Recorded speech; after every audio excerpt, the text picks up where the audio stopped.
Today is August the 17th, 2024. My name is Tanya Finchum. I'm with Oklahoma State University with the Oklahoma Oral History Research Program. I am in Norman, Oklahoma to speak with Bo Turner. Right. And this is going to be part of our Santa Ambassadors project. So thank you for letting me come today. You're quite welcome. Before we get into your Santa experiences, let's learn a little bit about you. Let's start wherever you like. Well, I'm 62 years old, got replanted in Oklahoma back in 97. I came here to cover the McVeigh trial. Okay. A friend of mine was the chief photographer at Fox 25 in Oklahoma City. And he said, I got a bunch of really young guys here. I don't somebody that can just go out there and help me cover a trial. I had no idea what I was walking into. So I loaded up the car and drove to Denver. And like, oh Lord, this is a circus. And all of the restrictions that was placed on me, I'd never encountered anything like that. So here I am, a young man from East Texas, trying to just make it like I knew what I was doing. And so once I learned the logistics of where I need to go and what to do, they told me, okay, you're going to be the cameraman for Fox Network every night. Okay. What does that entail? What do I have to do? I said, you plug in here and turn it on. Okay, I can do that. So that's what I did for 3 months. And in turn, I've always been such a curious person. And curiosity in the news is a good thing. And so I just kept trying to push myself to bigger and better things, to experiences. And so that's what I ended up doing. And then my children kind of grounded me. And then I met my lovely wife. Lucky for her, her niece told her she needed to go online and find somebody. So you're from East Texas? I am. I was born in a town called Texarkana. It sits on the border of Texas and Arkansas. Okay. It is one of the few cities that has the distinction of having two federal courts in the same building. Ah, okay.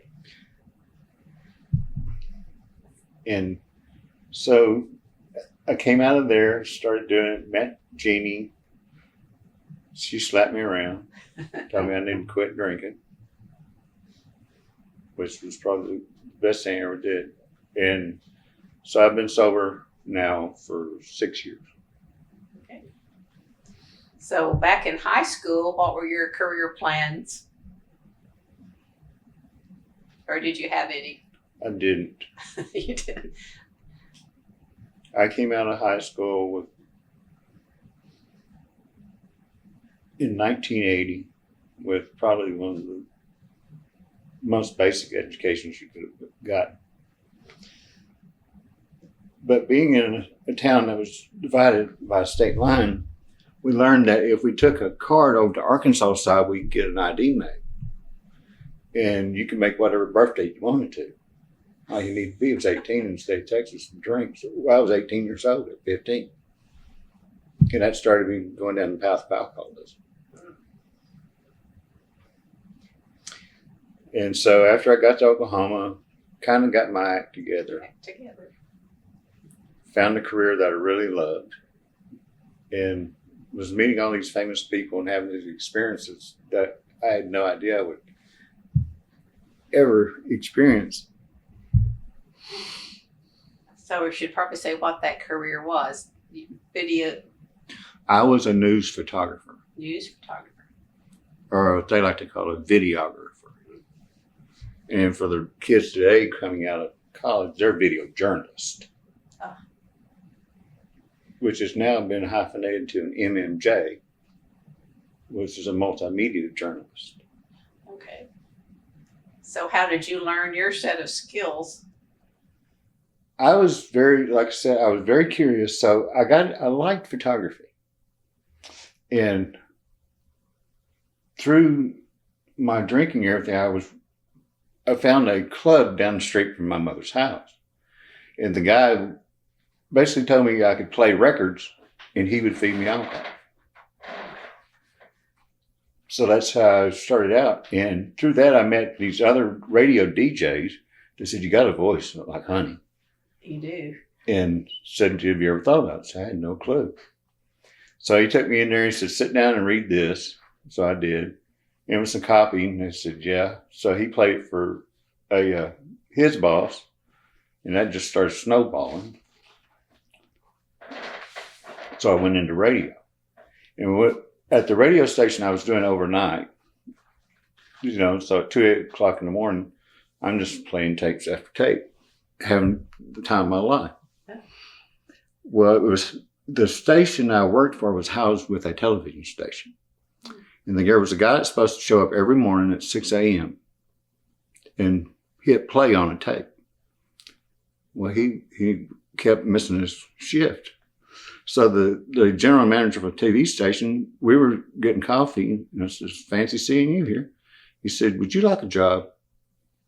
Doing what? He said, all you got to do is put a tape in a machine and hit play. I can do that. I can do that. Well, there were cameras laying around, and I asked him, I said, you mind if I pick one of those up and just mess with it? He said, no, go right ahead. Well, I was hearing the scanners going off and everything, and I said, well, can I just take it down the street and take pictures for you? He said, yeah, just don't break it. And so I did that, and I just fell in love with it.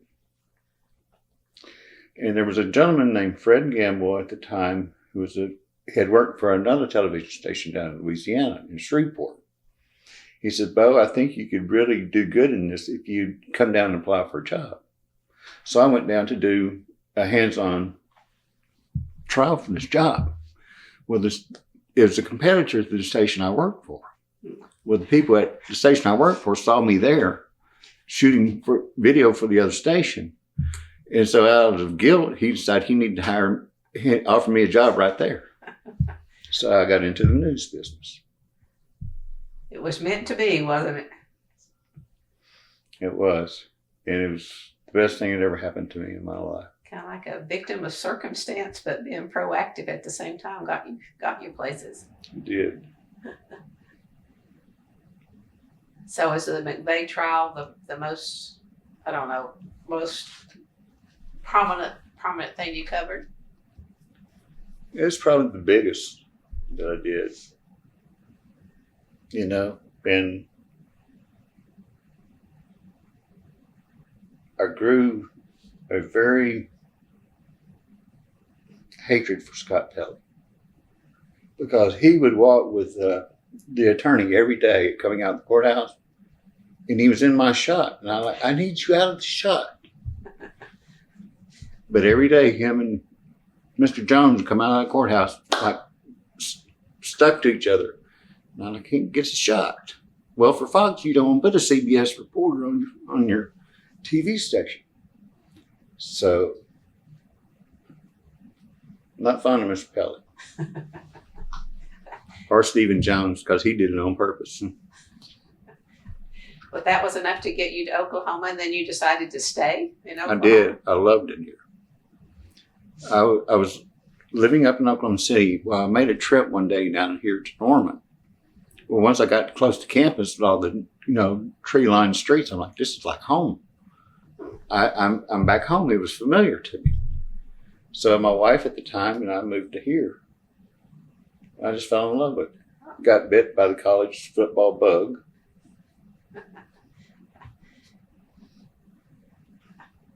And have been here ever since. Well, at the TV station, I was growing a beard. I'd always had a goatee and everything, so I was growing a beard.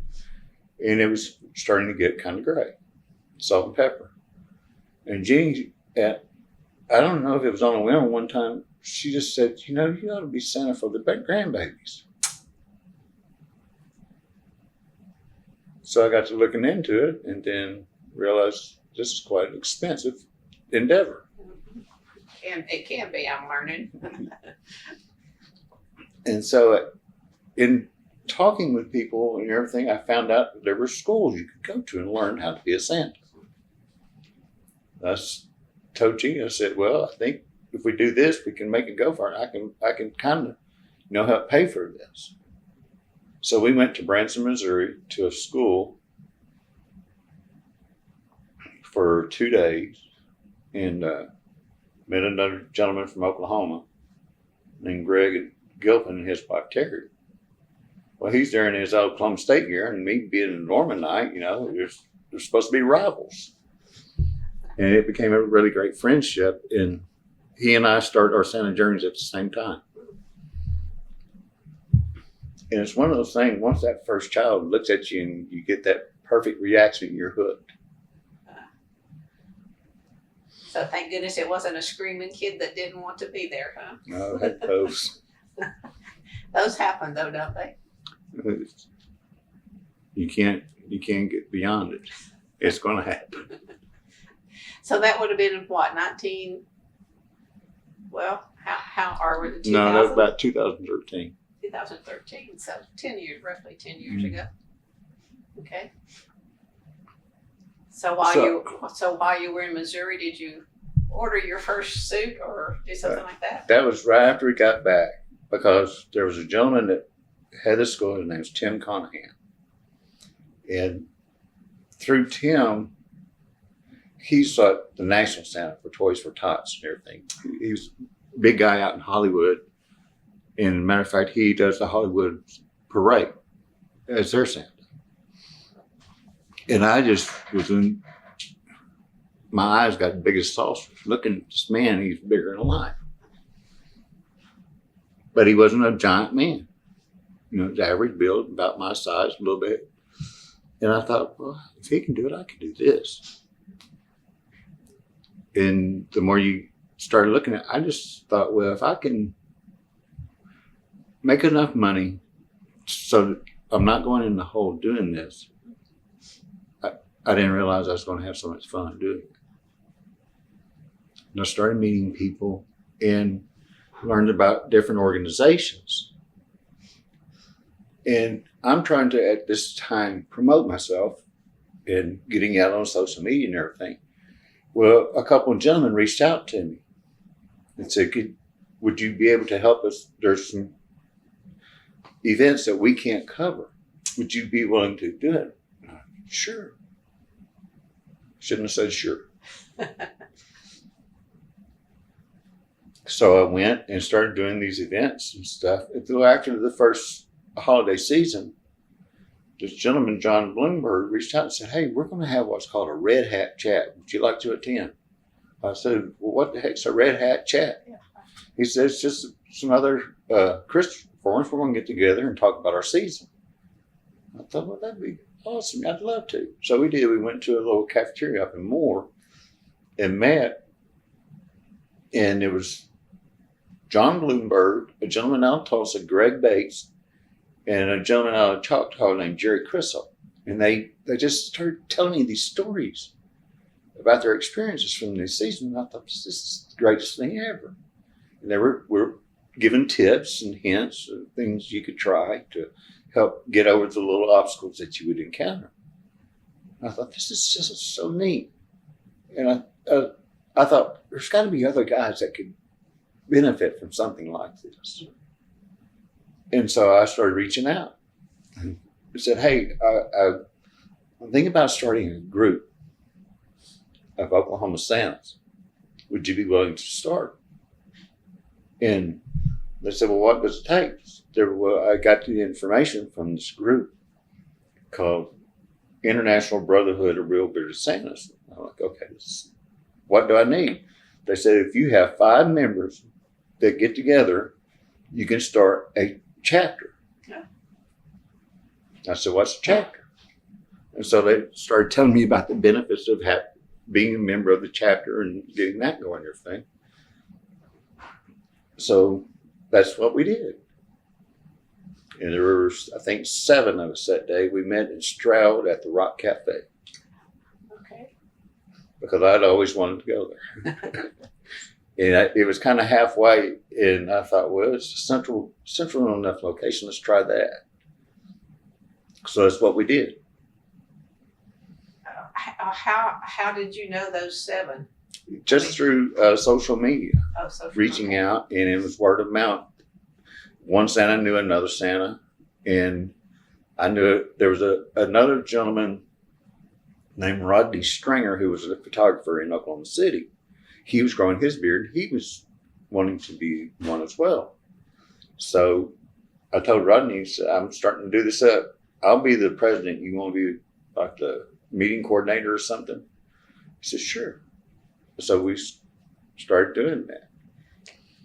And as more guys came in, they started seeing the benefits of just doing it. And I learned that if we got a little more organized, we could start helping more people. And this is as I was learning through iBirds.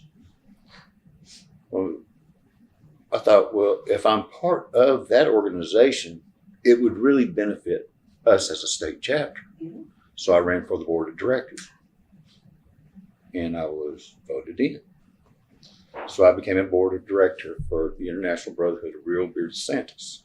Do you remember what year? Happen to remember what year? That would have been about 2014. 14. So the Oklahoma chapter's been 10 years this year, Somewhere around there. around there. So I did that. Well, Mr. Conahan, who I referenced earlier, he was having a convention in 2016 in Branson, Missouri, of all places. Well, come to find out, in 2006, he had done the same thing. So he was going to have like a 10-year reunion of these Santas. This is the neatest thing. I'd love to be a part of it. He said, would you like to make a documentary? Ah, Me being a TV guy, this is like a glove. Sure, I'd love to. I shouldn't have said sure again. Me and sure are getting into a lot of trouble. So I ended up making a 30-minute documentary called Discover Santa. okay. Claus Encounters was his working title he wanted to use. That's cool. Playing Okay. off of Close Encounters. Yeah. I said, okay, so we did. So there was about 1,000 of us Wow. in Branson, Missouri, From all over the country all over the country and the world. and the world. Oh, okay. And it was the biggest spectacle you've ever seen. And I'm so happy that I did get it on camera and document. But in doing so, I met some of the most magnificent people I've ever encountered. Are any of those initial 7 besides yourself still with us? Yes. You've interviewed some of them already. And out of those original, one has passed and one has had such a severe stroke. His mental abilities no longer would allow him.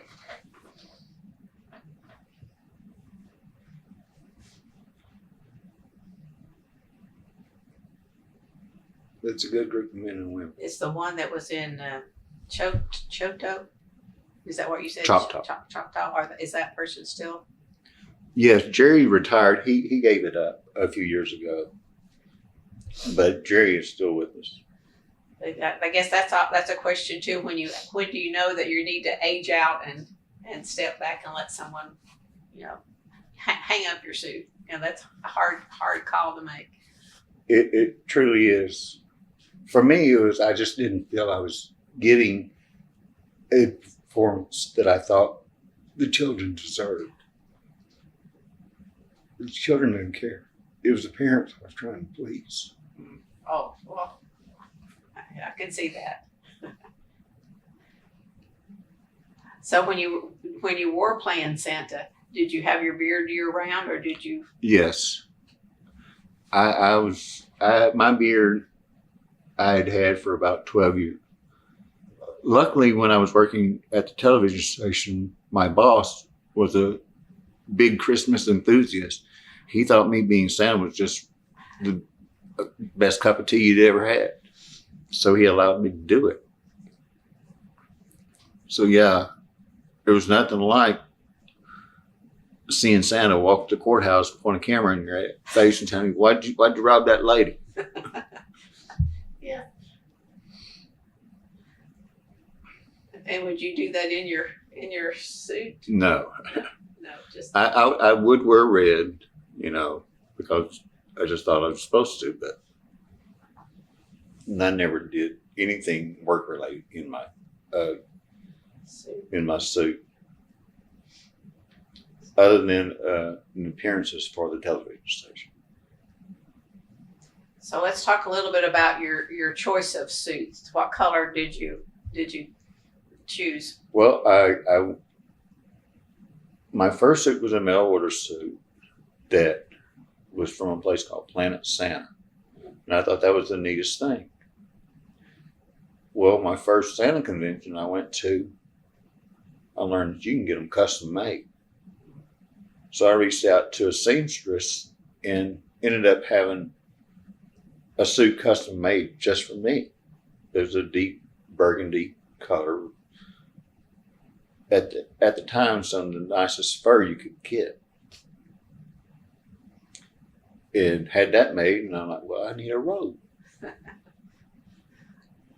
And so I was talking to the seamstress. She said, well, we can do this thing. Well, they told me about the suit that Tim Allen wore in Santa Claus. He said, what that is a tone-on-tone embroidery. So the snowflakes are the same color as the suit, and it gives it a different depth to it. I told Heather, I said, I want to try something like that. She said, okay. Well, about $3,500 later, I had a robe. So you have to invest. And about how many seasons would it take to get that investment back? One. One? Okay. So you can justify it that way. Yes. Spending that much on one. If I wasn't recovering that much of money back from my expenses, there's no way she would have let me do that. Okay. Was the seamstress in Oklahoma or was? She was actually in Houston, Texas, Okay. and her specialty was brides. And somehow she was doing the costuming for the mascot for the Houston Texans. And somehow she got into Santa suits, and the connection went from there, and she's just the brightest light you ever encountered. So how many did you end up having over the course of your career? How many different suits? I have 4. 4? All burgundy? One's For the most kind of part. a cherry red, and most of them, I like the deep burgundies, so I went with that. And a couple of photographers, they didn't like it, so they ended up enhancing it, and it come out like this bright red in photographs. That's not my suit. Yeah, some choose the Coca-Cola red. I mean the Yes. red. And it becomes an envious competition between Santas. You see somebody's got something on their coat and suit, or they've got a certain belt buckle. Where'd you get that? Where can I get one of those? Can I outdo that? Are they lined? Are the linings different? Or I guess you don't see that really that much. No, you really don't. There are some guys that have completely done their coats where they're lined. Like there's a gentleman who has a manger scene inside his robe when he opens it up, so you see all that. Mine's just this. I don't even know what the term for the fabric is. It has like snowflakes on the inside. Okay. And then after I went and had mine done, had to have Mrs. Claus's dress done as well. Similar, yes. And so her dress has the same pattern as my robe. Okay. The only difference is she doesn't have the Bethlehem cross on her. The Bethlehem cross is basically like what you would envision as a northern star. So it's a star with the cross points. Would you like to see them? When we finish up, we do it. Yeah. Yes, I would. And how about your hat? kind of hat? Mine's just a standard hat. I do like a little bit of a tassel on mine. So I have, I think, a 6-inch and an 8-inch tassel bob. And for the children, that's my microphone. That's how it's held back to the elves. Oh, okay. And if you got a fussy baby, it becomes a little tickle toy. Little tricks you learn, huh? And you go by Santa Opa. Opa. Yes. My grandchildren call us, me and my wife, Opa and Oma. So I thought, well, Opa means great father. Why not? So I became Santa Opa Claus.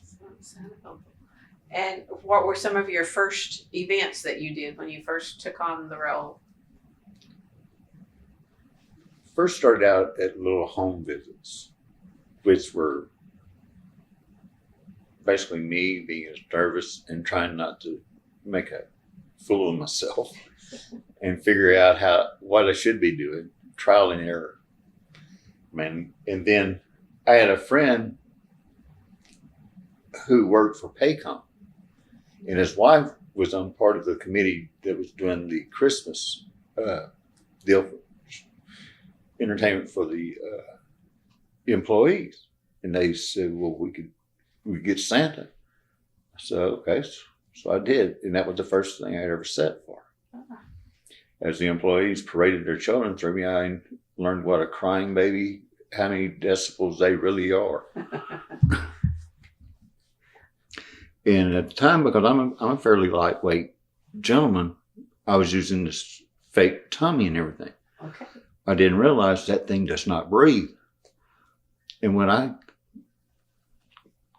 got done with the children, went into the little break room, just water, I was soaking wet. I had sweated so much in that thing. I'm like, Jeannie, I got to do something. I'm dying out here. Have a little air conditioner, little fans in there, huh? Chill packs or something. So I did that, and word of mouth started going. And I had this idea, if there are photographers taking pictures of babies, maybe they would want a Santa. So I reached out to a gentleman and said, have you ever thought about using Santa? He said, well, never thought about it, but that'd be kind of interesting. So I went and sat with him, and then another photographer decided they would do it. I said, well, there's a competition here. Let's see what I do. So I went to work for another photographer, and then another one asked, could you do it? And finally, I'm like, I have no free time. I have a full-time job, folks. It's like a weekend thing for me. And it was becoming a full-time occupation. With the beard upkeep, my hair, the costuming, and then all the little gadgets you want to get. The expense was becoming a little bit too much.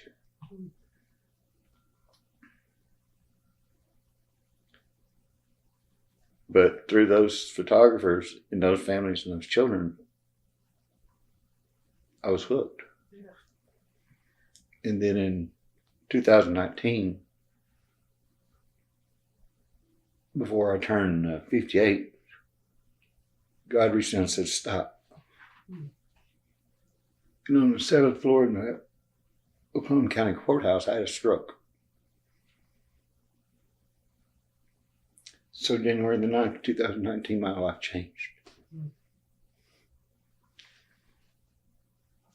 And I just didn't think I could do Santa anymore. The first year after was really rough. And through the encouragement of my other Santa friends, that you got to keep going. And that was a big motivator for me to keep going. It seems like they rally around each other when the need is there. That's what Santas do. So after you had your stroke, about a year after, did you try it not the first season, but the next season after? I did. Try it again? And I was trying to act like nothing had happened. I wasn't fully accepting all the limitations my body was now facing. So in me doing that, the encounter wasn't what I thought it could be. So I decided, well, maybe I need to step back.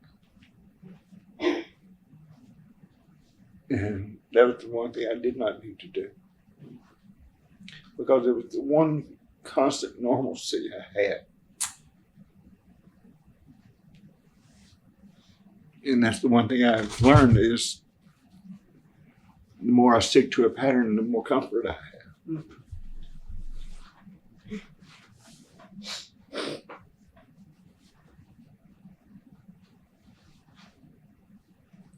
And so now that I really don't go out and try to solicit, to do Santa events and stuff. So I now just like donate when I can. Like the past couple of years, I've just gone and set for the Norman Police Department.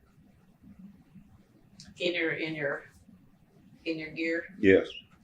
It's really hard now for him to be Santa because the noises, he has constant migraines now. And so the more the noise and confusion, or that's what sets everything off. So it makes it very difficult for him to do big events now.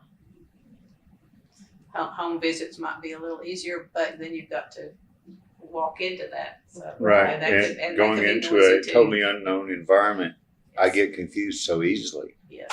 And it can be really noisy too. Mm-hmm. Yes. If I could shut my head off, that'd be perfect. Well, you'd have to grow your beard back too, though, if you were going to do more of it.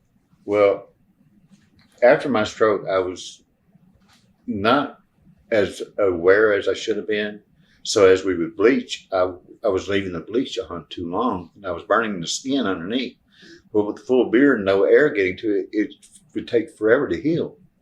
So I got frustrated with that. And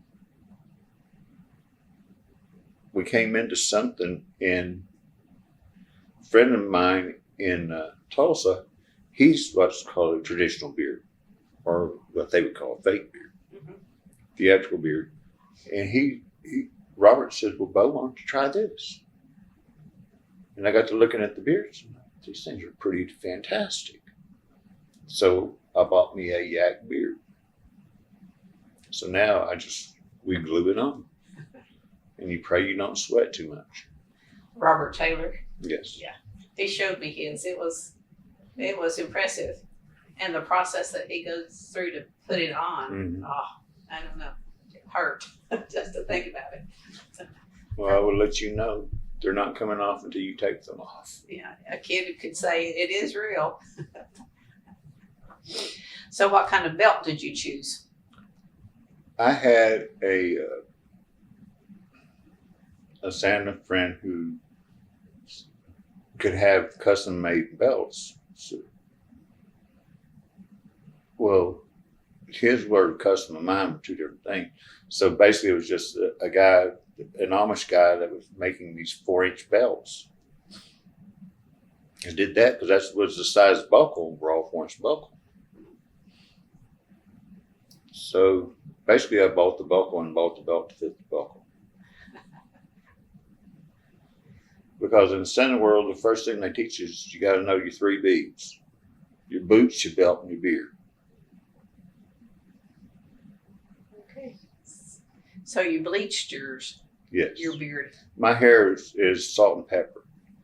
And the gray just wasn't coming through much, so I looked like a dirty old man. Or a bum, just walked off the street. And so once I learned how to bleach it, and in the Santa world, ideas are always showing. They say, well, there's an enzyme-based bleach by this company. Did you try it? Okay, let's try it. They said it's much smaller. It is, but it's still top cost you could.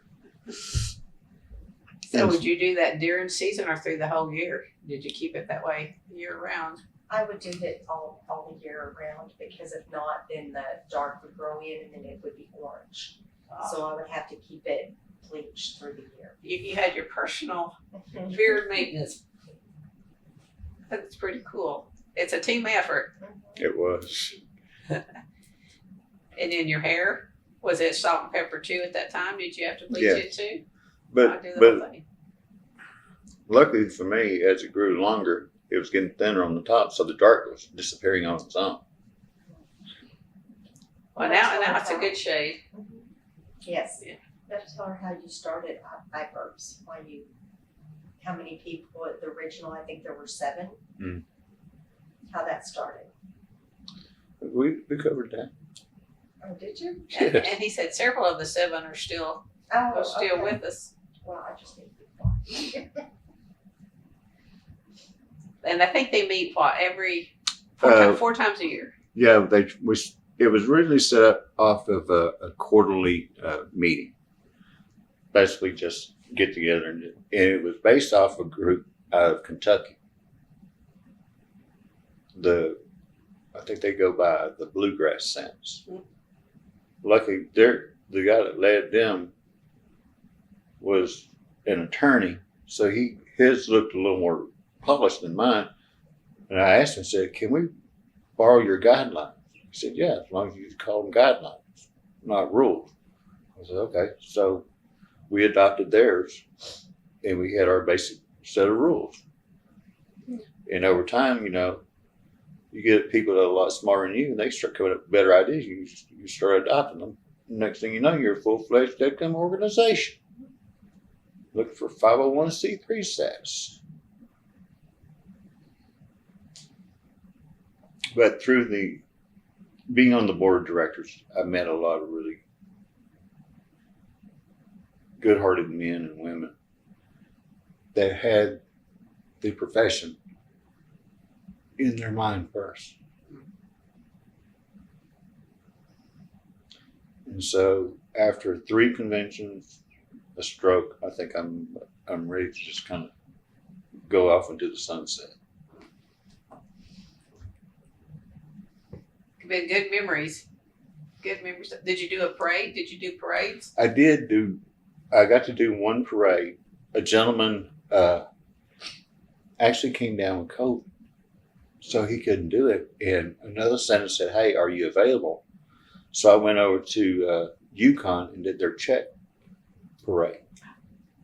And the greatest thing was Express personnel put us on top of their stagecoach, and the Clydesdales pulled us. It was the smoothest ride I've ever been on in my life. Those are big horses. But the highlight of my day was when they came over and said, "Mr. Funk wants to meet you." I said, "Okay, let me go meet one of the richest men in Oklahoma." I don't know that name, so Bob Funk is the gentleman who started Express Personnel. okay. And he owns this beautiful team of Clydesdales and a very authentic stagecoach. Ah. Very smooth ride. I've never been in a car as smooth as that ride. So Mrs. Claus got to go to. I did. They did. I'm They trying put to us find up the on the- picture. I gave them my camera to take a picture of us, and I'll send it to you. Those are big, magnificent beasts. And you're not ready for the power they have. We were fortunate. We got to sit right behind the driver. And he's sitting there just doing clicks and whistles. And these team of horses, just like he's speaking in their language. And then all of a sudden you take off and you're, wow. It's a jolt. And you're like, yeah, they've got some power. Well, coming out from where they had a stage and get on the stagecoach and everything, we had to go across some tracks. And I'm like, oh, this is going to be it's just like riding over glass. So experiences like that were really, really fun. And then through Paycom, they had a couple years where they met at the Bricktown Ballpark. When in December, a wind coming through that ballpark, it was very cold. I don't care if you are wearing a Santa suit. So did you do anything to prep when the season was to start to get you in this Christmas spirit, or did it just come naturally? Watch any Christmas movies or read the books or something like that? I really didn't, because once you got into the holiday season, it was like constant. So the last thing I want to do is introduce more Christmas music and ideas into my life. Yeah. I got enough going on as it is. Would you keep up with the current toy trends? What was popular for toys? Well, you have to, because kids will come at you fast and furious naming off toys like, well, what was that? And and since you're kind of the boss of the people making them, you need to know what's going on. So how would you keep abreast of that? A lot of winks and nods to parents. Oh. Well, would you visit the toy store ahead of time just to see what was flying off the shelf, so to speak? Or commercials, or? Luckily, commercial television pretty much dictates the appetite for children and their toys.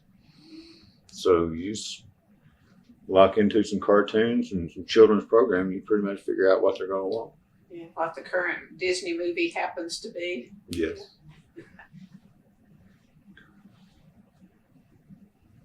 And then you have to watch all of their show because they're going to ask you about them. And if you don't know what the character's doing, they look at you, oh, this is not the right guy. You brought me to an imposter. Do you have stories to get you out of some fixes like that they would believe? Right. Well, luckily for children, if they weren't scared of you, they were just in awe of you. But 75% of the children are scared of Santa. I don't know what it is. If it's stranger danger or what's going on. But think of it, if you're a little small child, you see this big glob of red and white coming at you, and he's yelling, ho, ho, ho, it can be a little intimidating.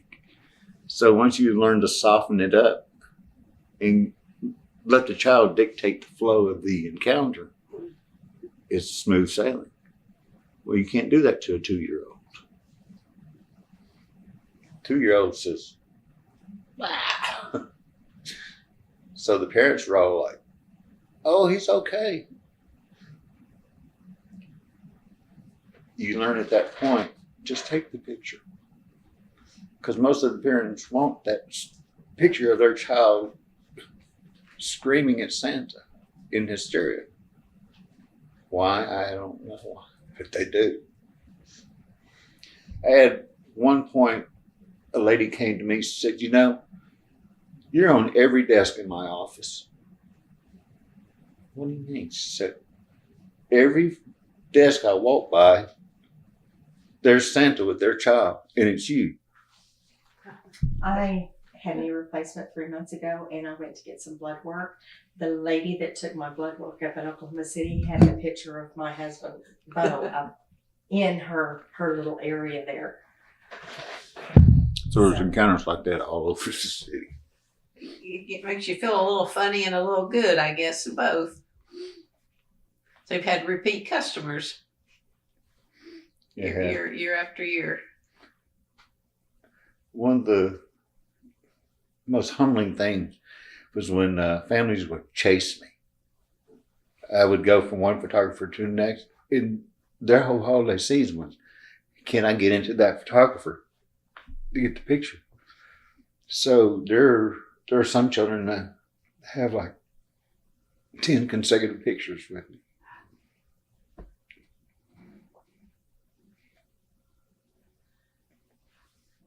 I'm one of these, but my son did not want to sit on Santa ever. I've got maybe one.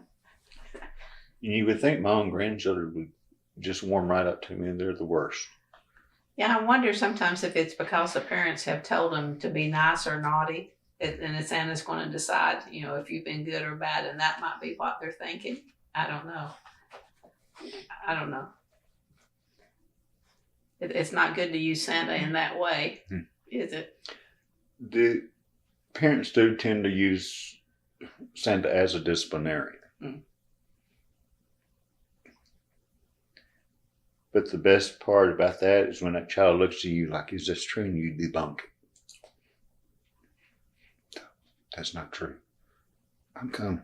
I'm coming. Trust me. I'm coming. What do you want? And the parent, no. What would you like? They don't like it when you reverse it on them. So if I want to discipline a child, let me discipline this adult for using me as a weapon.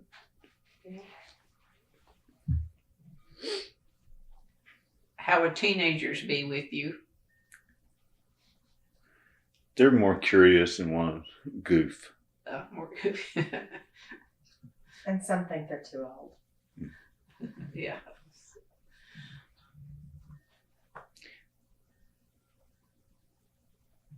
I always used I would have like 12, 13-year-old boys come up, a little bashful and everything, kind of embarrassed about it. So you just kid them and say, you need a picture of Santa, right? Oh, no, why? I said, because of chicks do. What? Okay. And just that little icebreaker is enough to get them, their mindset off the embarrassment. And so, listen, he wants to have a little fun with me. Yeah. And from there, we would do it. And I had several photographers say, okay, we're just going to do something goofy. And that's what we would do. And so these children would just do something silly with me and they'd take the picture. And that was usually the photo that the parents wanted. So you would do parades, events, individual photographers? Did you do a mall Santa? No, I did not do malls. I said a couple times for the Rotary Club up at North Park as part of their charity deal. My schedule just wouldn't allow me to really commit to that.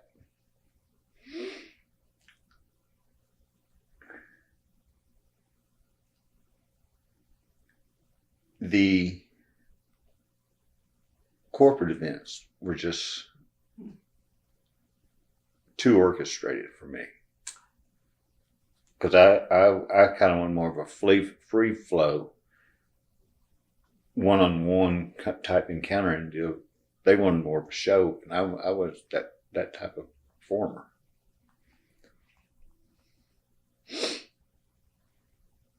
So I felt uncomfortable doing it and kind of shied away from those. More geared toward children than adults. Mm-hmm. Well, when you were out between home and the event, you would be in your Santa suit? Yes. And if you had to stop in somewhere? You just got to play it off. Because, Santa has to use the restroom too. Mm-hmm. So if you're going, you try to find a place that you think there will not be children. But you never realize you're encountering the 35 to 40-year-old children. Yes. And all they got to see is Santa, and they just decide, your world is going to stop and do everything whimsical for them. I've got to relieve myself, if you don't mind. And I'd like to do it in private. Still stop long enough to take a few selfies? Yes. And then, because everyone's now got their phones, like, you'd call them an Elfie. Oh. Well, then that brings up Elf on the Shelf. Ugh. I'm not a fan. So did you have a favorite spot where you knew you could sneak in and like Starbucks or something like that? Usually coffee shops were the best to go to. Because less chance for young children to be there. Yeah. And they were usually bare enough that you could get in without encountering a lot of folks. But the hardest thing was getting from the car into wherever you need to go. As Santa.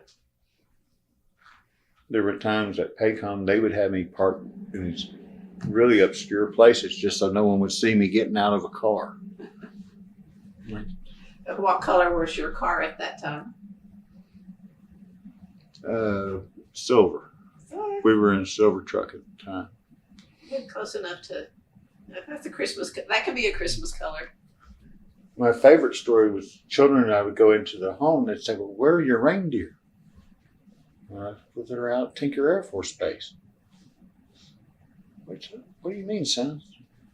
Well, those Air Force guys, they love things that fly. They'll polish that sled up for me and everything, feed the reindeer. All I got to do is just pick them up. Well, how'd you get here, Santa? Mrs. Claus drove me. We can't fly the reindeer around the roads. You know how many accidents I would cause if I flew the reindeer during the day? And so if you play it off like that, you can deflect the child's questions and everything long enough to try to steer them in a direction you want the conversation to go.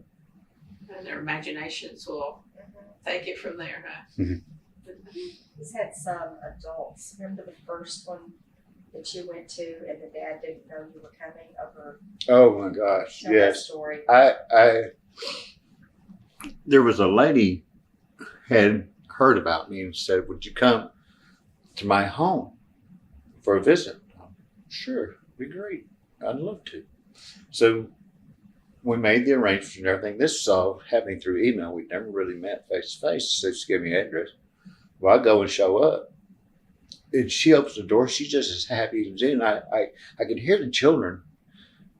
And they had because their door was a frosted glass, I could kind of see through. And I could see the children on the stairwell. And I think I'm there for them. And she said, "Oh, Santa, come on in." So I start playing toward the children. I'm not there for them. I'm there for her husband. He has no idea I've shown up. He comes around the corner and sees me. He's, "Oh!" I'm like, what in the world's going on?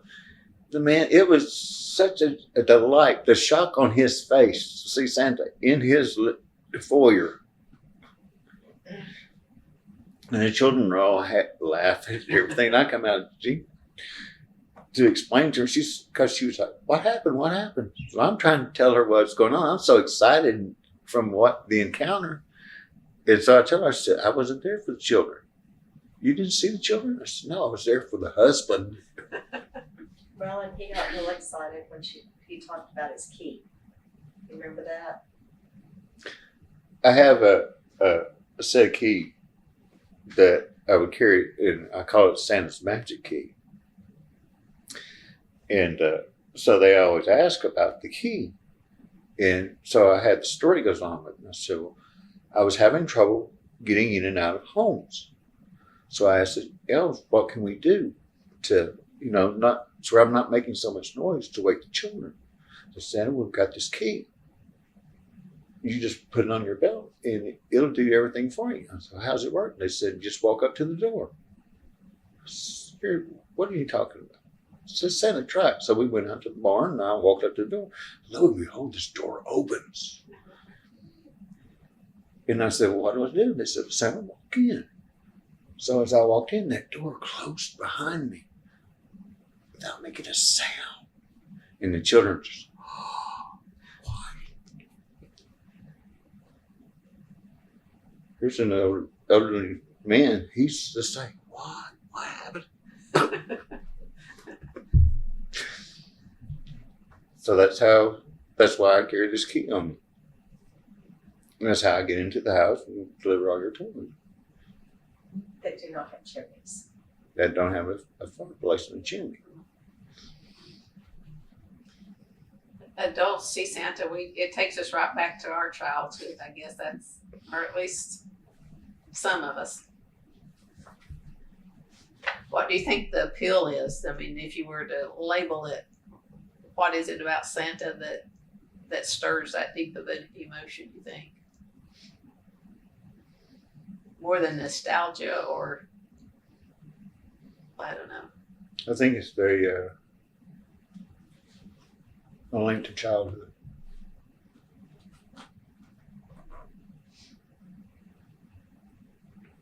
It's a longing to get back to something wonderful and pleasant in a person's life, and to keep that memory going and growing. Well, sometimes it is. You didn't bring me what I asked for back then, way back then. Well, you told them so. Well, I'm 1,562 years old. You don't think I'm going to forget things every once in a while? Okay, that's a good response. Well, when you were growing up, was Santa a part of your childhood? Not a large one, no. We lived in a very rural location, and other than like a Christmas parade and seeing Santa in that parade, no. I never went to visit Santa one-on-one.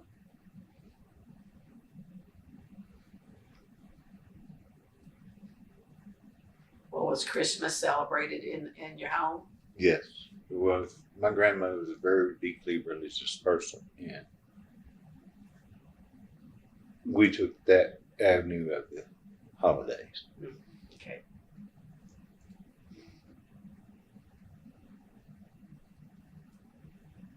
With the foil trees and colored pinwheel lights. I remember those. I loved that. Yeah, too. Sit and watch the tree turn colors forever.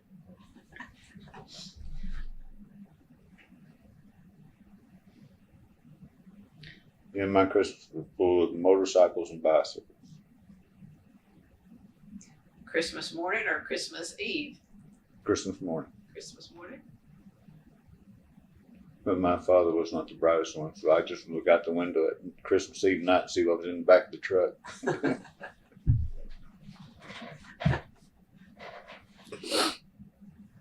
And was there a favorite meal or a dish that you recall was Christmas, just Christmas?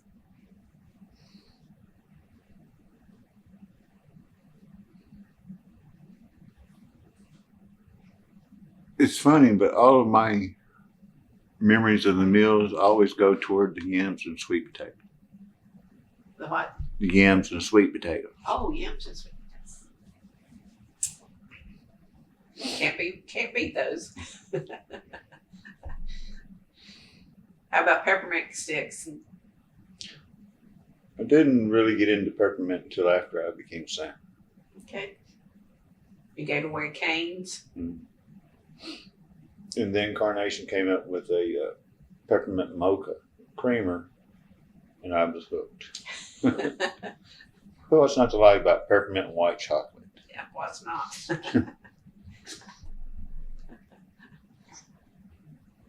So would you wear gloves? Yes. Did you wear? One of the schools that I attended, that was the first thing they said, always have your hands visible. Mm. And the best way to do that is put those white gloves on so they can see your hands. Because the last thing you want is to be accused of Santa doing something inappropriate. You always, in every photograph, I kind of made a conscious attempt to make sure my hands were being seen. Mm. And it was just from that one statement early in my career that was made. So you did that from day one, from being Santa. I just wonder how early and how far back that started happening. Liability's been around for Right. a while. But. And that was one of the first things when I got into the national organization, they were talking about insurance. Mm. And I'm like, why would I need to insure myself for Santa? And then they started talking about you need a background check. And so it all started making sense to me. So that's one of the things when I set up the Oklahoma chapter, I said, to be a member, I want you to fill out an application so we know who you are, and you submit to a national background check. And my thinking behind that is if I'm going to recommend someone to stand in my place at an event, I want to make sure, they're giving me trust. And I thought, what better way to do that? And so I started doing that, and Is there a membership fee to be a member of? not on The the chapter? not on the chapter. On the national, there is for their organization, but the way the Oklahoma chapter was set, it was not. So about how many? So it went from 7 people to what? Roughly, what is it now? Gosh, I think they're probably around 90 or so in it now. 90. Mhm. That's Santa and Mrs. Santa and Mrs. Claus, and then there's some other just people who are closely related to Christmas performance. That's like, a lot. I mean, yeah. it seems like a lot. But it's mainly Santas and their wives. Are they mostly in the Oklahoma City and Tulsa area, or The spread out majority of them are in the in major bigger metro. cities? We just found that the guys that were a little bit further out, it was too hard for them to really make the effort to be there 4 times a year for a meeting. But we still wanted to be able to have them benefit from the group as a knowledge base. I would think the best meeting to attend would be the one right after Christmas, where stories are fresh and new issues might have cropped up. That was the idea of trying to get one early and after the season, so that there were a lot of fresh ideas and what worked, what didn't work. Because my first one, that's when it happened, right after the season, and I thought this is ideal because everyone can benefit from this. Not only the Santas, but their wives, sure, tips on bookkeeping and maintenance, care as well. So there's a business side to this. You promoting it, Yeah. marketing, insurance, costume. Well, it's not costume; it's outfits. Right. Like that's what most people don't realize when they think, oh, I've got a beard, I can go into Santa. There are expenses that you're about to encounter that you never imagined. Dry cleaning. Yeah, how often during the season would you have to, if you've got 4 suits, how often? Well, luckily for me, once I figured out how to not just Not sweat sweat. myself to death, I didn't need to clean them as much. But there's a storyteller out in California, and he helped me onto a trick. People would use water and vodka and spritz the inside of it, and it would deodorize the sweat smell. And I'm like, well, don't you smell like a brewery? He said, no, you dilute it. It's putting straight vodka on your suit. And I thought, well, that's a neat trick. I never had to try it.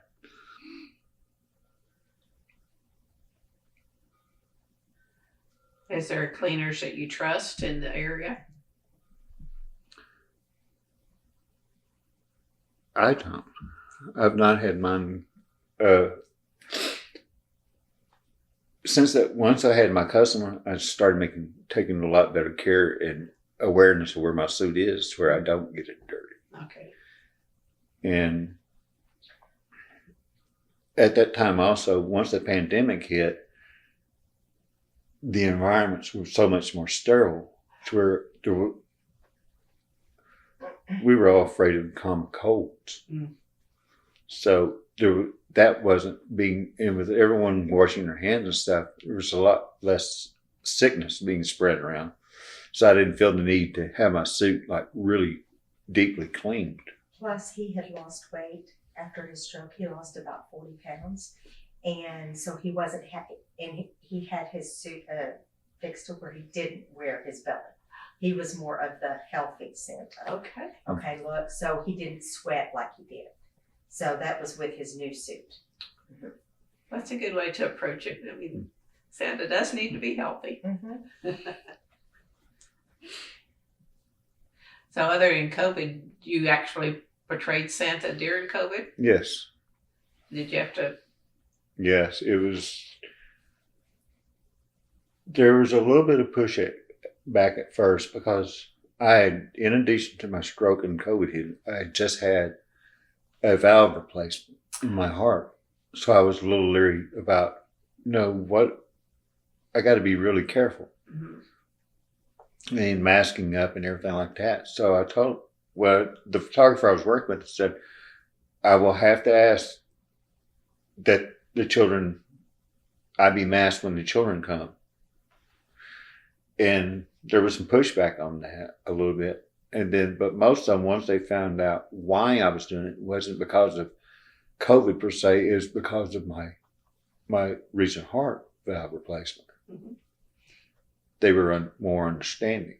And it was a pig valve, so it was, an organic one. So if he was to have gotten sick with COVID, it would have probably killed it. So it's an educational moment for your customers. Teach them a few things.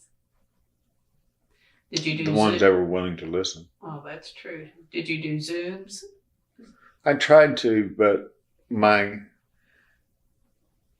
ability to really think fast on my feet, it was too uncomfortable for me. And you just lose that, And lose something too. And whenever the couple of Zooms I did do, there'd be like 4 or 5 kids trying to get on camera at the same time, so I couldn't understand what they're saying. I'd get more confused and frustrated. It's just not. No. It's not worth the parents trying to spend money for something I don't think the kids are really enjoying.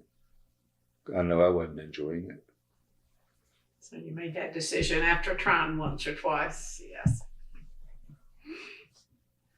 So you've hung up your suit for good, or No, I'm still doing it, but very limited. Limited. I will, like if there's a fundraiser or a charity event or something like that, they need a little boost, I'll be happy to donate my time for that. I was very fortunate to meet a man named Don Mason. He was a Santa here in Norman who got injured in a car accident crossing the street over on campus. He was going across and a car came and hit him and broke his leg. And so he was in the hospital, and someone reached out and said, "Have you heard about this Santa that was hurt?" Because they thought it was me. I said, "No." So I started learning about what was going on, and discovered that he was at Norman Hospital out on Tecumseh. So I got off work one day. I said, "Well, I'm going to go visit the man." So I went, and I go and I asked about it and I said where it was. So I went to the floor he was on. I got off the elevator, went to the nurse's station and said, "I'm here to see Mr. Mason." Said, and she looked up and she saw me as a Santa, with the big full beard, and said, "I can understand why." So they said, "But he's not here. He's been taken up to the 5th floor." Oh, said, "But his wife's up there, probably in the waiting area. You can go visit with her." So I went up and I came out and she looked up and saw me like, "What in the world's going on?" And I said, "Are you with Mr. Mason?" She said, "I'm his wife." I said, "I've come to offer help to him." She said, "What are you talking about?" So I said, "Well, I have a group of Santas and we'd like to help cover his events for him." And so I reached out to the guys, and several of us, that's what we did. We picked up his schedule and went and covered all his events for him. And gave him his money. Gave him the money. And I told the guys, I said, the only thing I asked was that anything that you get from this, you can give back to Don. And so that's what we did. And when he passed, his wife gave me his chair that he made. It's a beautiful throne. How long had he been Santa for Norman? Gosh, years and years. I was envious of him. I wanted his job.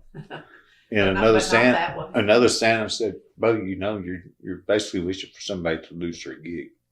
I didn't think of it that way. Mm. And once he pointed that out, I'm like, I got to change of heart here. So then, instead of trying to take it away from Don and being the Norma Santa, I said, what can I do to help the city as a whole do it. And so we just started donating our time. Was he a member of the Real He was not. He wanted to, but Don died of a heart attack in his recliner. He had gotten sick and gone to the hospital, and they were draining fluids off his lungs and everything, and said that he was well enough to go home. Well, that's what he wanted to do, so he went home, and just at the signature, he just passed. And after that, his wife said, "Would you want come here? I want to give you the Santa stuff." So I thought, maybe his suit or something. She gave me his chair, his suit, his boots, everything. I guess she just thought she had no need for it, and I could use it. I could put it to good use. And unfortunate for me, there was a gentleman about a year later said, "Does anyone have a spare suit?" I said, "Well, I have a suit. All I ask that I'm not using, all I ask is that the widow of the man whose suit it was, if you would send her a little money, for the suit." And he said, "Sure." And so that's how that happened. So I guess really I had 5 suits. Okay.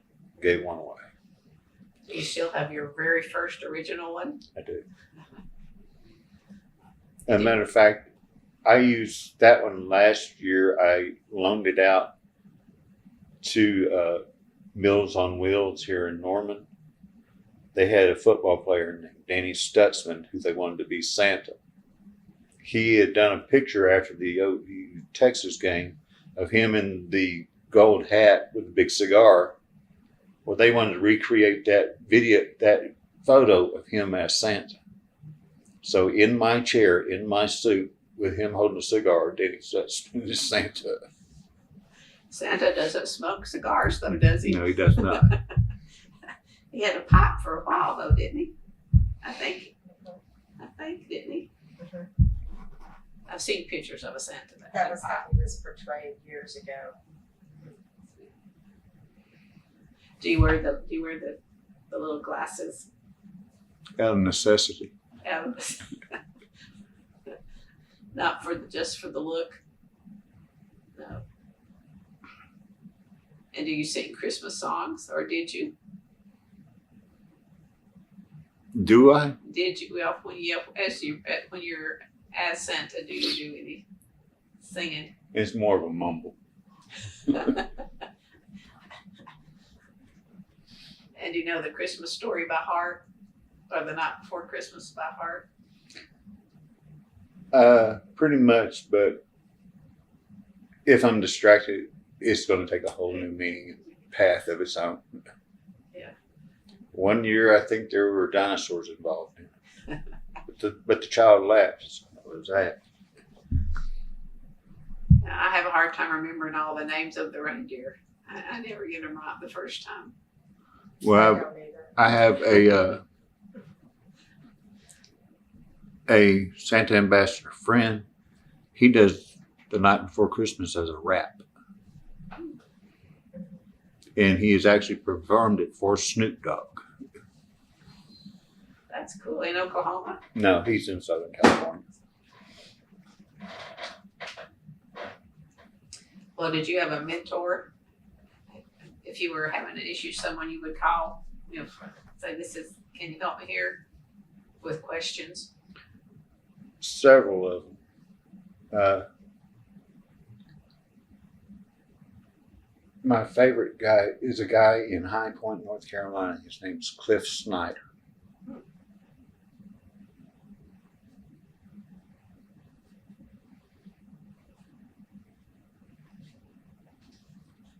If you go to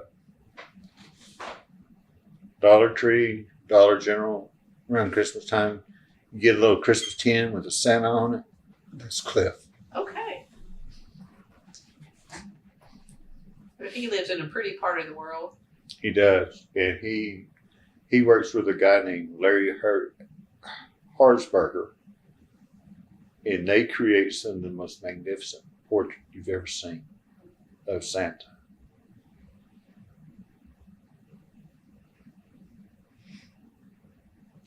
Would you have a local one or someone in Oklahoma that your go-to person? The guy that I bounce more ideas off than anybody is Greg Gilman. Okay. And OSU.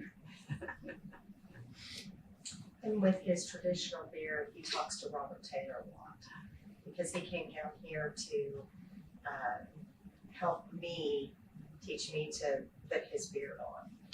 Because some certain things were hard for him after a stroke on the left side for him to get just right. So I always put his beard on for him and all this stuff. So how long does it take to get ready for a shift or you? It depends on what mood she's in. Whatever. No. About 30 minutes. But yeah. It's not too bad. And most of that's me questioning whether I need to wear it this way or that way. And what's nice is because he had the real beard and then he had the traditional beard is much easier for me to get him ready with because I can style it, I can do everything the night before or a week before or whenever I have time.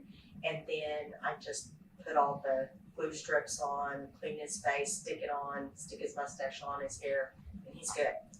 But whenever he had his traditional or his real beard, I would have to curl it, do all kinds of things to it, and sometimes, you know how your hair sometimes has a mind of its own, beards do too. And so it would just take me longer to get it done. I sent you a picture of his traditional and real beard. Okay. A little backstory for you also.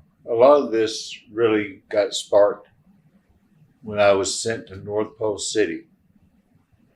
And I watched Dan Short read The Night Before Christmas for children. And I was just captivated. How that man could command that many children and tell the story so beautifully. He's a good Santa. Yeah, he was one of the first ones I interviewed. Mm-hmm. He was one of the older ones too. Oh, yeah. And blue eyes. Mm-hmm. He's probably, well, Greg now, but before Greg got really popular, Dan was probably the only Santa on more Odessa than me because of his connection to North Pole City. Yeah. He was everywhere.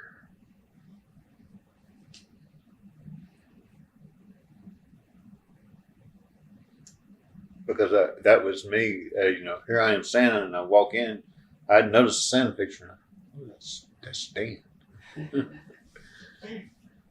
Well, there's more than you think, and then you stop and think, well, there's got to be. Mm-hmm. You know, There really is. Especially like from November 1st to December 24th, you guys are really busy. Or at least Thanksgiving. It usually starts around October. That early, okay. People are booking. It got easier for me if I was booking a year in advance. Wow. You have a big old spreadsheet? Or does Judy do that part? Yes. So what's your favorite part of being Santa?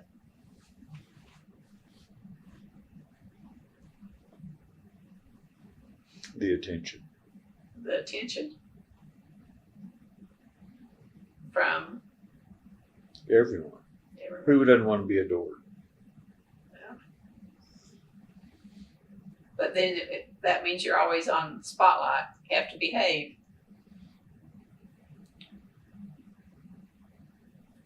If you're not doing anything you're not ashamed of, what's the worry?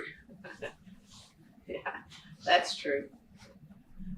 But you are. I mean, if you see a Santa, there's going to be lots of eyes on you, no matter where you are.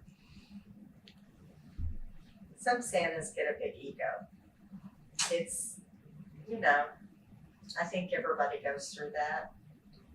I'm sure even In the Christmas People in the community, they spotlight. call it the peacock complex. Mhm. Well, you kind of have to put that aside, don't you? Mhm. And focus on the little ones. It's a lot more fun if once you discover humility and being humble, the profession becomes such more enjoyable. I think it's an opportunity to spread kindness. That's a message that often gets buried. Well, not by Santas necessarily, is it? That's kind of how I would like to bring the conversation with the kids back around.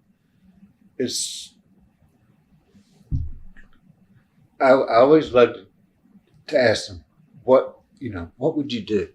What do you think you could do what would be a great present for your neighbor? No, I don't know. Why don't you go and pick up trash out of the yard for them? Take their garbage can from the street back up to the house. But don't tell them you did it. They're like, why? I said, because it's anonymous. Just like Santa. It's giving of yourself to others. Do they have lessons about that when you go to the conferences? Yes, there are some lecturers that will touch upon it.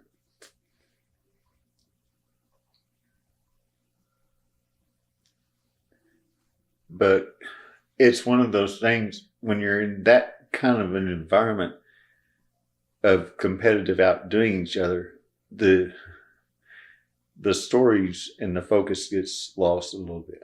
Mm. And it's when you find that individual that has not lost sight of that and brings you back to reality of why you're doing this. Those are the people you really gravitate to. Because they get it. Your red hat chat, folks. I like that title. Thank you. Did they all join the red? All the ones that went to that red hat chat join the? Yes, chapter? they did. Okay. So your boots, are they typical? Are they cowboy boots? Are they Santa boots? Or no, mine are actually motorcycle boots. Oh, well. They're engineering boots. Hard toed? No. No. There's just a black leather, basically a boot you would ride for a motorcycle, but they're not a motorcycle boot. Okay, and do you have the fur? I do. Now mine is not attached. Like Don, I have his boots, and his wife attached the fur to his boots. His is just a pair of ropers. Mine, the lady that made my suit just made little fur cuffs that I just stick down in the boot and then put my foot through it. Okay. So it looks like my boots are fur-lined. Yeah, that'd be better, I think. So in your mind, do you have a ballpark figure on how much you have invested in the stuff? Just a ballpark figure. Gosh, we're probably 6,000. The 6,000 Mm-hmm. for all of it. Well, that's probably. And then you said you make that back in a couple of seasons. yes. So it's still for someone that just thinking about doing it for the first time, they wouldn't think that much. Yeah, his first suit was only what, $200 or so? Well, it's 500 maybe. Just start small and work Yeah, out. because that first one is around about $350. Yeah. And how much would insurance be if you have to do that? Every liability insurance, I don't know. It depends upon the amount of the policy. Oh, okay. Around 125, I think, was the policy. For a year. Mhm. For a year.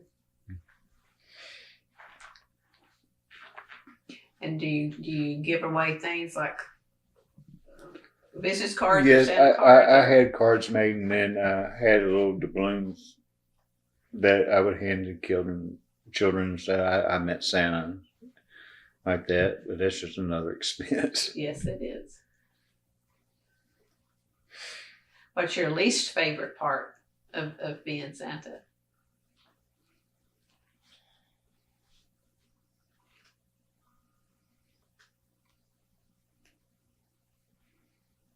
Gosh, never really thought about it. Or you may not have one. I do. What is yours, Judy? Well, whenever parents give their kids all these chocolates and candies and their nose is snotty and then they want them to come, to talk to Santa, I think it was one event I had tissues. And I have a daycare home. So we had tissues, and I would make sure that right before the child would go talk to Santa, or wet wipes, that they would clean his hands, wipe the nose, because you know how children are. Their nose is running, they'll grab whatever's next to them. And Tony, can even you if it's excuse me Santa. for a minute? Sure. Parents are issue more than the kids. Yes. We talked briefly about it. It's like you asked my least favorite part. It is when they weaponize Santa.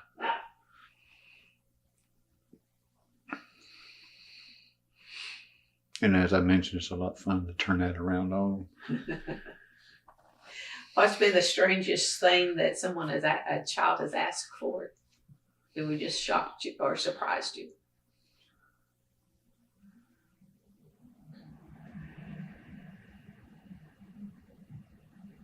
It's those answers that you really don't expect that just kind of throw you like. I had a little boy ask me, so what do you want to be when you grow up? He said, kind. I was just floored. Yeah.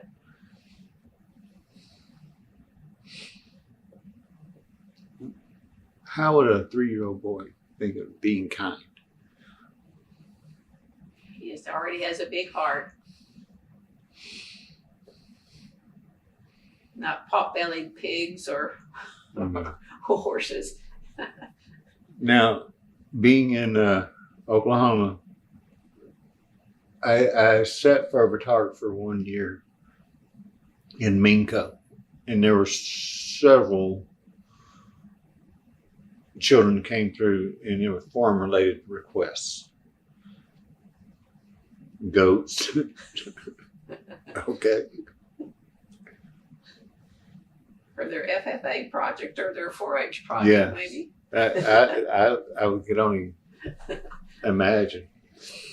But to have children come up in their rodeo gear, cowboy hats and stuff, I thought that was just so cool. Yeah. And parents get pretty creative in their children's costumes too. I had some pretty neat little elves come take pictures with me. And nowadays it's pajamas, isn't it? Yes. Matching pajamas. So how far from Norman would you do? What was your radius of work? The furthest I went was for a few years. I sat for the city of Enid. Enid? Uh-huh. Well, that's what, 3 hours or so? Right. Maybe more. They would do a big deal day after Thanksgiving. And they had a bench there on the courthouse lawn. And just go and sit there, and everybody just come through for hours. And take pictures with their own phone and everything. Bo ended up, that was just too hard for him after a stroke, and ended up asking Robert Taylor if he wanted to take that on. So. And Robert gets it, and then they bring the largest tree. I'm like, just my luck. I hand it off, and you get all the big stuff. Well, for that one, would you put your suit on here before you, and then sit in the car that long, or No, I was fortunate enough they had a location, a drugstore in Enid that I could actually go in, and they would allow me to change stuff. Well, remember we had Kelly. I had a friend that I worked And with then- in Duncan. We'd go to her house. And, Then after that, next year, Mhm. we had a lady she had worked with down in Duncan, lived up there with her husband and family. So we would go to their house, and they would get a Santa visit. Then I'd go off and do the parade. So what's Santa's favorite cookie? Oatmeal raisin. Would you get asked that question a lot? Yes. at first, he would say all of them. Yeah. And then I got here lately. I decided I was gonna have fun. So what's your favorite cookie? I said I like the rectangle ones with the ice cream in them. And they're like, what? It's an ice cream sandwich. Oh, it's 2 cookies with ice cream. I'm like, really? Yeah. Look at it.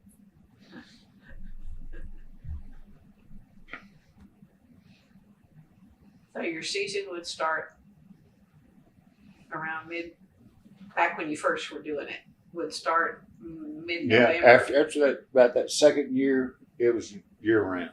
Year round. Because they were Book ahead. booking me a year in advance. So what would you do at the end of the season to relax or celebrate? Anything non-Christmas. Did you decorate your house? Yeah, I mean, we do for Christmas because we have 7 children, and then they're married, and we have 9 grandchildren now.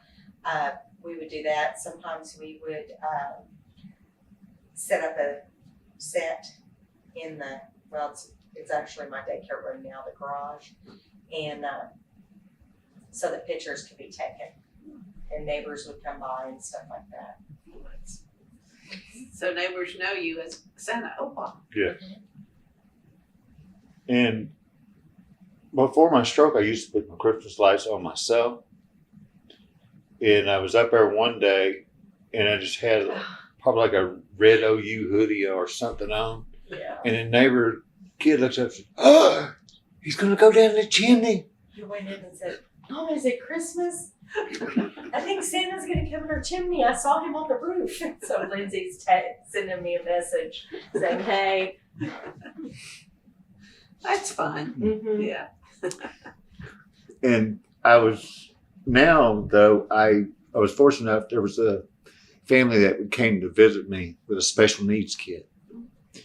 And his father ended up going to a business of doing Christmas lights and lawn care. And I went and made a special visit to see Charlie. And his dad said, "What's your address?" So every year they just come and do the lights on our house. Well, he actually sold his business, and he told That was one of the every year, stipulations. yeah, you have to put lights The on. new guy for these said, people "You will go to every year." this guy's house every year and put We lights." thought it was just 1 year, but last Christmas they Keep showed coming. up. So we're like, okay, thank you. Yes, thank You know. So around November, if I get this crazy unknown number, I need to answer it. It's my Christmas lights coming.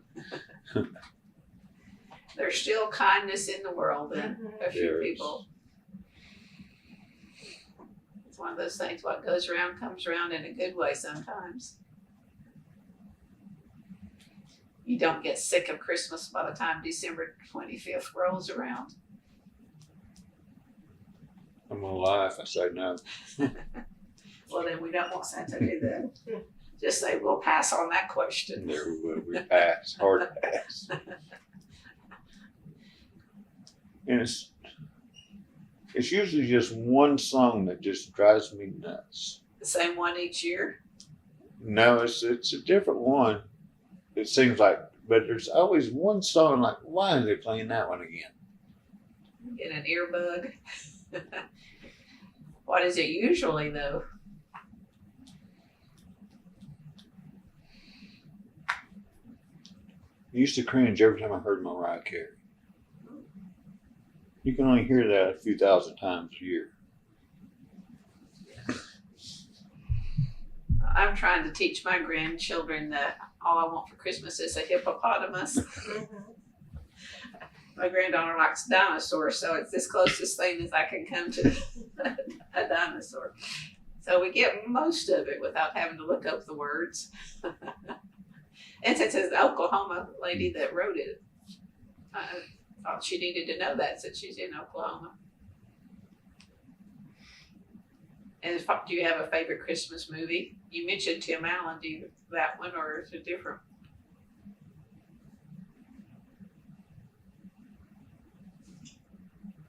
I always loved the animated Christmas shows. The Rankin Bass.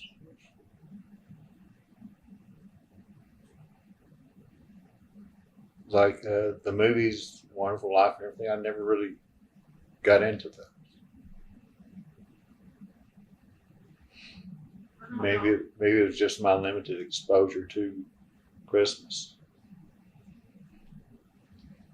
Because when I decided to be Santa, the one I tried to emulate was the Santa from Rudolph the Red-Nosed Reindeer. Yeah. So I wanted that big rounded beard. I didn't realize how much work that took. How about the stash? Did you do the curl? Yes. That takes a little bit of work from what I understand. Until you learn the trick, then it's a breeze. It is easy. Use your thumb as a guide. You just put the gel on it, twist it as tight as you can, wrap it around, and hit it with a hair dryer and dry it so it's become like cement. Is that part of Jenny's job too? No, he did his own mustache. I would do his beard and his hair, but no, I did not do his mustache. And then, I would trim it. and from the middle of November to January, you do not eat anything red. The red sauces, it'll stain the beard. You'll get all. So stay out of Ted's. Yes, for sure. Because when the mustache like that, to get to do the handlebar, it grows really long, and most of your day is spent doing this, trying to get the hair out of your mouth so you can eat.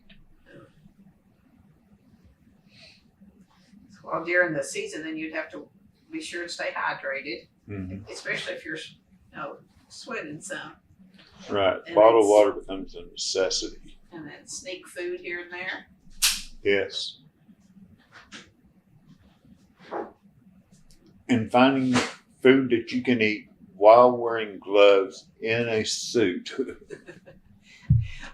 Well, when you were working full time and also doing this, so it was mostly Saturdays and Sundays, Right. or after 5 or something. Yeah, it would have to be in the evenings, and then I really couldn't commit to it because of my job. I didn't know if I was going to have to work later or anything. Okay. That was the downfall of being a news photographer and your beat being crime. Yes. Can't control your schedule, then, no.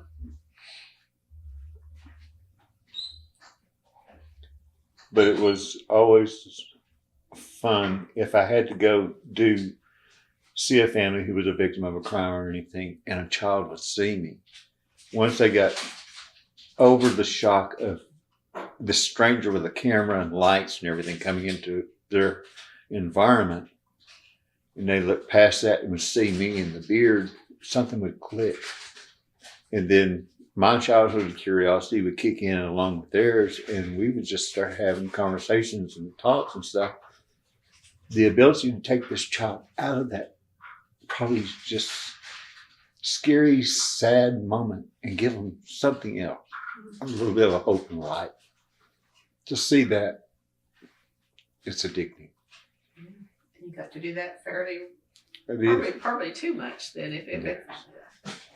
Well, that's a good approach too. Where do you think you learned how to interact with children like that? I never grew up.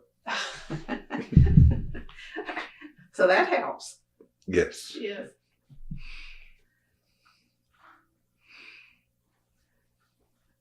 Well, I have covered most of my questions here. Is there anything that just stands out? If someone asks you what the highlights for a highlight or two of your experience as Santa Opa, would you be able to come up with one or two? Whenever we went to the battered women's shelter. Oh, yeah. I feel like that personally.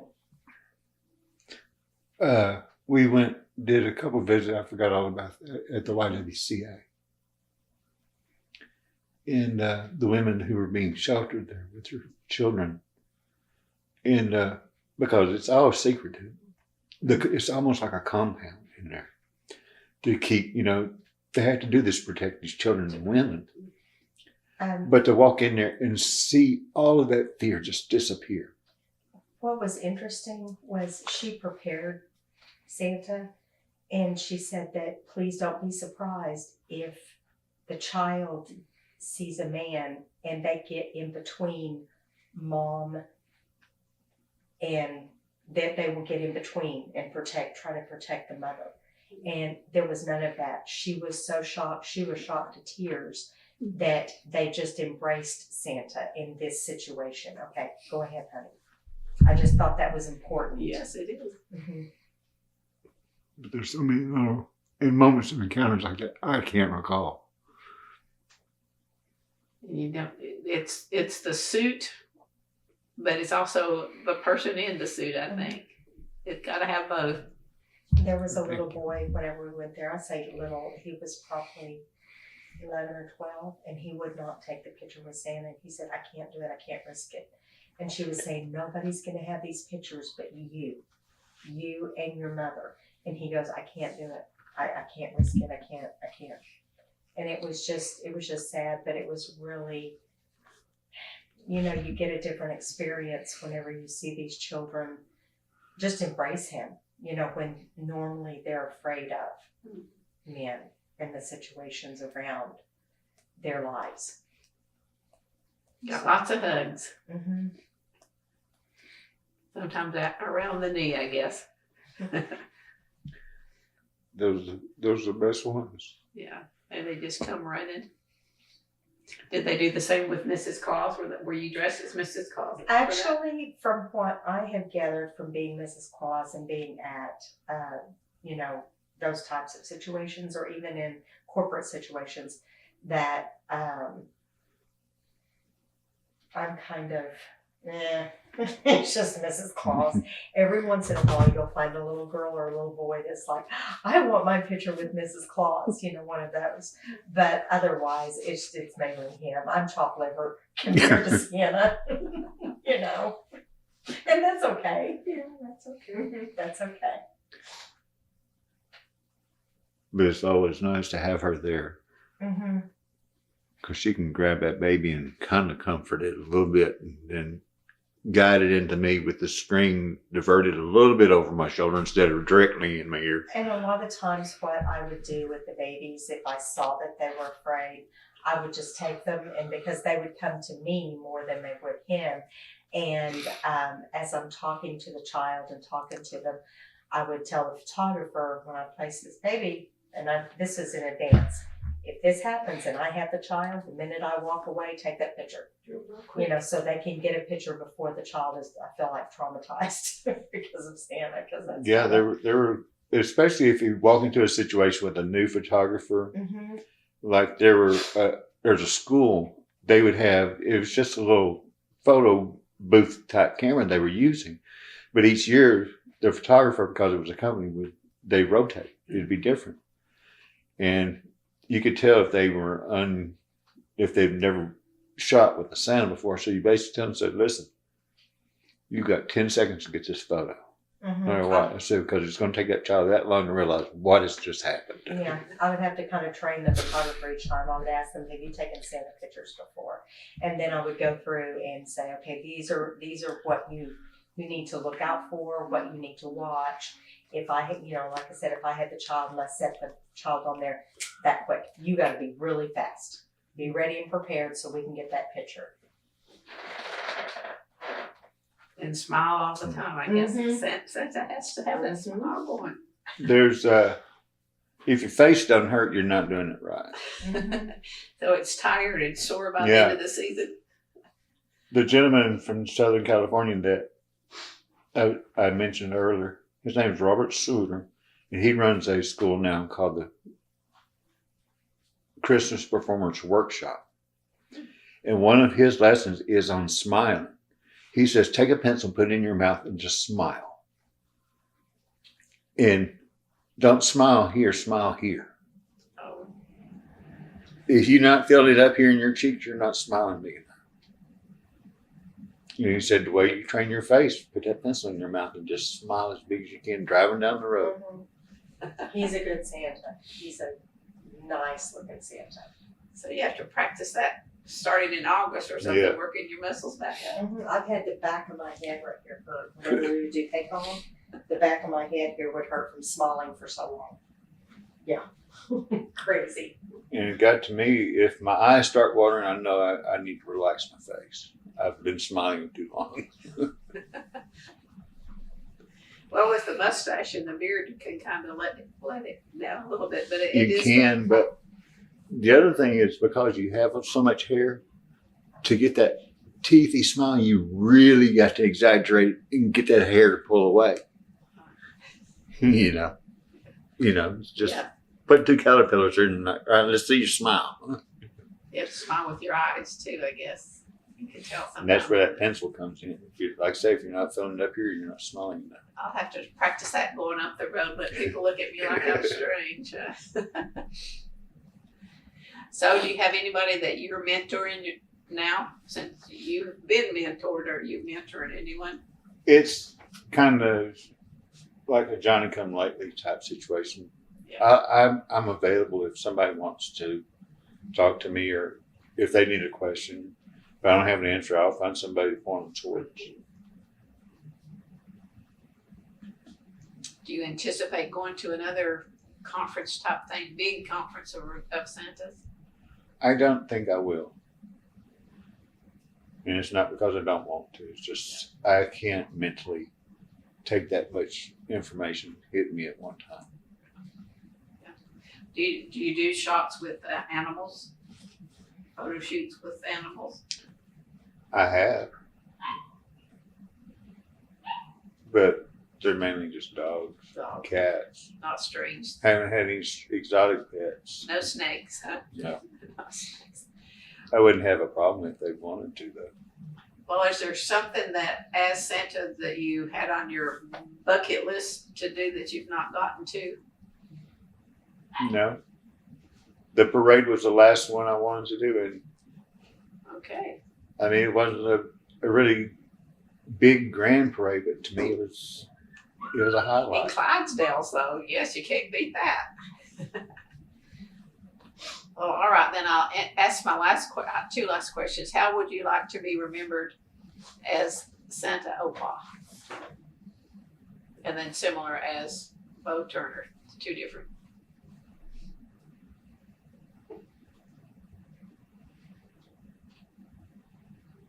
Well, as Santa, I would like to be remembered as a big old kid. He was just having a time.